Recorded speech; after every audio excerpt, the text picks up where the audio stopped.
Morning, guys. Now it's Friday morning. It's about time to fire up a bowl. This is that no-name pipe I showed you guys the other night. I don't know if you could see it or not. I cleaned it up pretty good. It's pretty shiny. Top of the bowl is kind of charred. I probably could get it off. I'm a little reluctant to try to pull it off though. I think maybe some real fine grit sandpaper might take it down slowly, but I'm not 100% sure, and I think for right now I'm just going to leave it. If I messed it up, I don't think it'd be any great loss because I didn't pay that much for it, but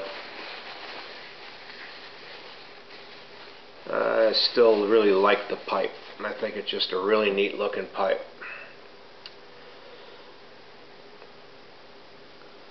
So I'm going to fire it up with some of this Home and Hearth Ambassador's blend.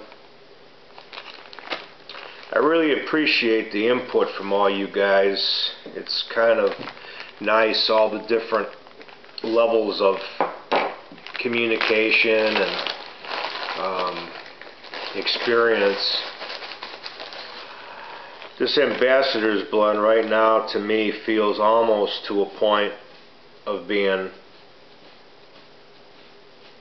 dry or almost too dry.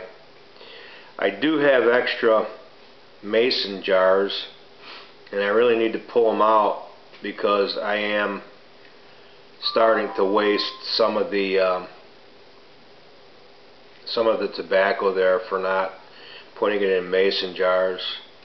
I'm a little, I wonder though, I've never really tried to rehydrate tobacco as far as a large amount of it. Now there was a trick that I learned a while ago that if your tobacco was dry, that if you took your mouth, packed your pipe and put your mouth over the bowl like this and blew into it,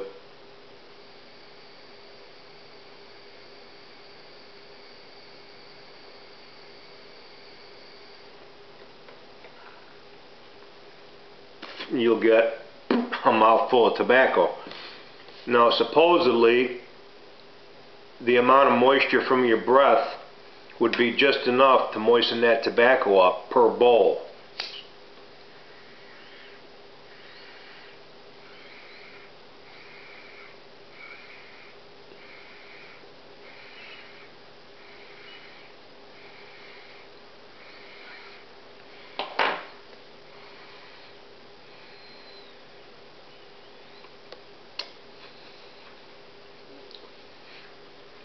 Yowza. There is a stinger in this pipe, and it's got a real small hole in it, and I sense like a little bit of restriction because of such a small draft hole. So, and as I'm drawing through this pipe right now, this is the maiden smoke that I'm having on this pipe. For me, like I said, there was a pretty good cake already formed in this pipe, and by the char and everything on top of this bowl, it's obvious that whoever owned it before me really smoked the death out of it. So what I did was I reamed it. I've got a real neat reamer.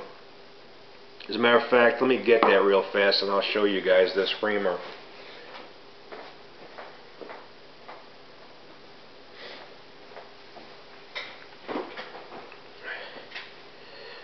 This is a pretty cool little device here. It's got like little spring detents on this. You place this into the bowl, it's tapered at the end a little bit, and you just slowly work itself into the bowl. And then these things will put pressure on the sides of the bowl. And it does a pretty good job. Anyways, I reamed it out, and I've had other pipes that I've completely tried to take all the cake out of the pipe. I've tried to scrape it out almost all the way down to the wood, and then I learned that the cake was good. You want the cake. Myself, I'm a little freaked out about estate pipes.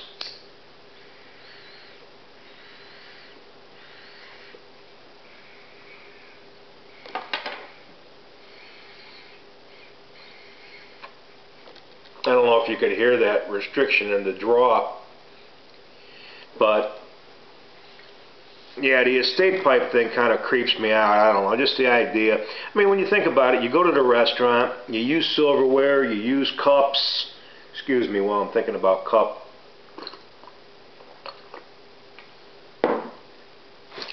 Love that morning brew. This is what they gave us for Christmas presents at work. Multi-million-dollar company. I should say Fortune 500, Fortune 300, whatever they are.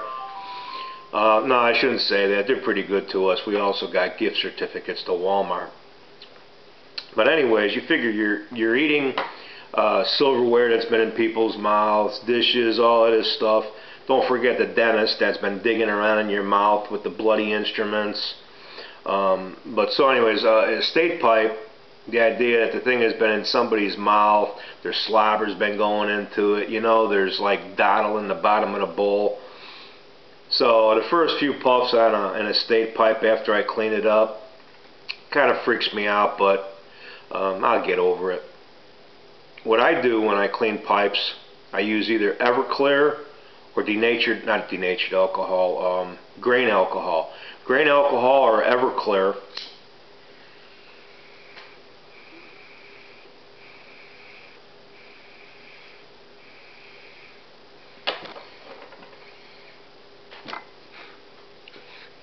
And I'll use the pipe cleaners that have got the bristles on them, and I'll rub that through there real good with some grain alcohol, and then I'll run the soft bristle pipe cleaners through there with some grain alcohol on it, and I'll try to get it until where it comes out clean.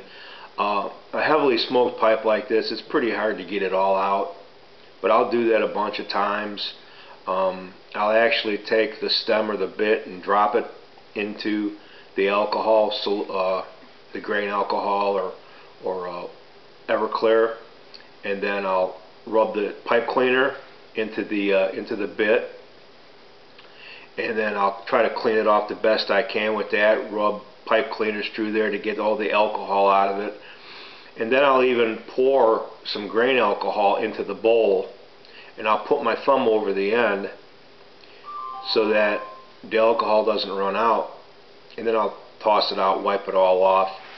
Then I'll take it and I've got a buffing wheel and some carnauba wax, and I'll take that and I'll wax it. The stem, I've got some Tripoli that I use on the buffing wheel, and that buffs up the stem real nice, and then I'll do the whole thing in the carnauba wax, and so far it works for me. It's probably not a good idea to get the alcohol on the wood itself, because I think it probably will affect the stain at some point.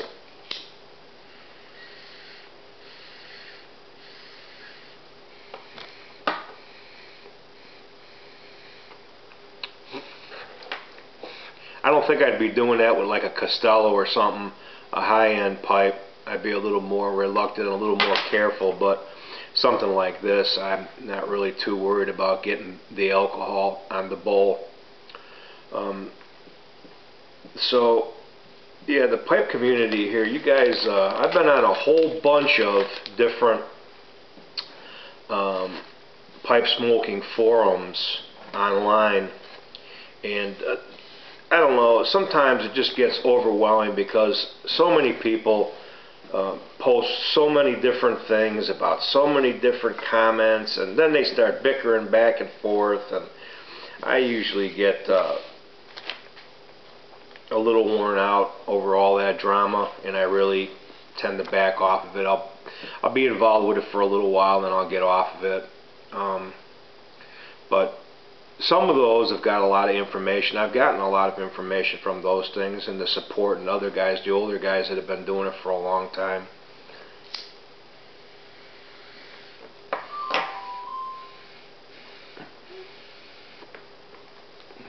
I don't know. I'm kind of fighting this pipe. I don't know what the deal is. I might have to do something with that stinger.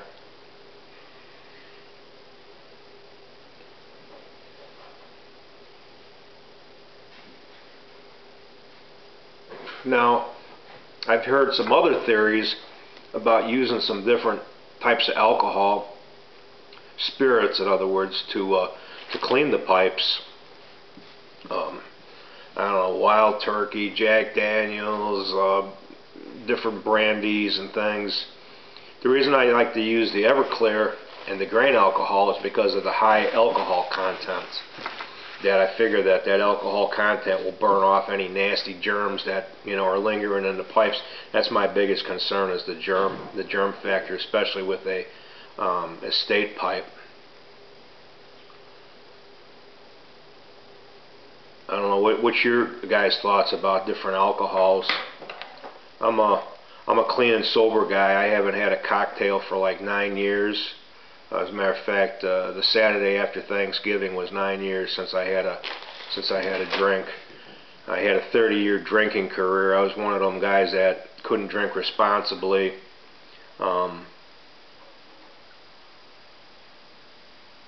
Having a beer wasn't, or a drink wasn't in my vocabulary.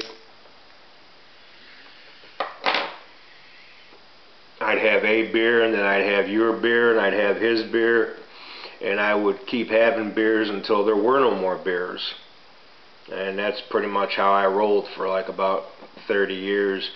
Finally I got to a point where I was like, man, I can't do this anymore. I just can't do it. I woke up every morning, I felt horrible.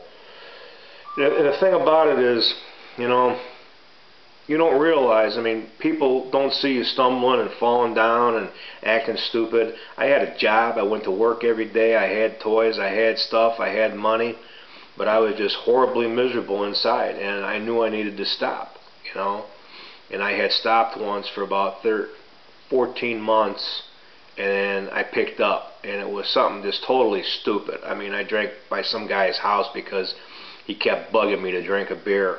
And it was something that I would normally never even drink, like a Miller Lite or something like that. And I drank it, and then it was on. It was like I never missed a beat. It was like I was making up for lost time. And I got crazy, man, and I'm on a motorcycle in the middle of the week, on a school night, coming home at 2, 3 o'clock in the morning. Don't remember how I got there. Enough wasn't enough. Fellas, at some point, you gotta know when to quit.